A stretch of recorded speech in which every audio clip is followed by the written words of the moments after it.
Days of Our Lives spoilers reveal that an emotional and heartfelt storyline is unfolding around Chad DiMera, his son Thomas, and the newly reformed Jeremy Horton.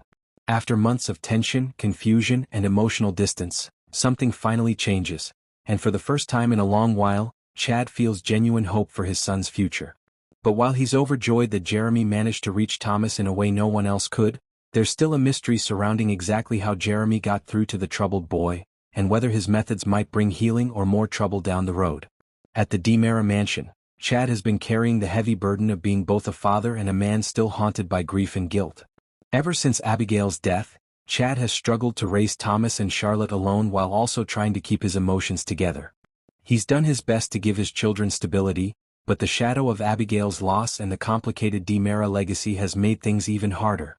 Thomas, who's growing older and becoming more perceptive, has started to rebel and withdraw emotionally. He doesn't talk much, he's become defiant in school, and even with family around, he's been shutting down completely. Chad tried everything: therapy, support from family, even Marlena's advice, but nothing seemed to reach Thomas. The little boy remained quiet and angry, often locking himself in his room and refusing to open up about what he was feeling. Chad began fearing that his son was losing his way, falling deeper into emotional darkness that might mirror the DiMera curse of secrecy and control. Enter Jeremy Horton. The once reckless, wild Horton has turned over a new leaf, and his transformation has surprised everyone in Salem. Now working as a school counselor and teacher, Jeremy is trying to rebuild his life by helping others avoid the mistakes he made. Chad initially didn't trust him with Thomas, especially given Jeremy's past, but desperation and encouragement from Julie and Jack eventually led him to give it a chance. Chad figured if Jeremy could reach other troubled kids, maybe he could reach Thomas too. At first, Thomas didn't want anything to do with Jeremy. Their sessions were awkward and quiet. Jeremy tried light humor, storytelling, and even art therapy, but Thomas remained guarded. Then one day everything shifted. Jeremy noticed Thomas drawing something in his notebook, a dark, chaotic sketch of a family torn apart, with one small figure standing in the middle looking lost. Instead of asking questions right away, Jeremy started drawing beside him. He didn't lecture him or push him. He simply mirrored Thomas's emotions through art and then gently began to talk about what it's like to lose someone and still feel angry at the world. That's when Thomas finally started to open up. He admitted he misses his mom every day, but he's also angry at her for leaving, angry at his dad for pretending everything is okay, and angry at himself for not being able to fix anything. This was the emotional breakthrough Chad had been praying for.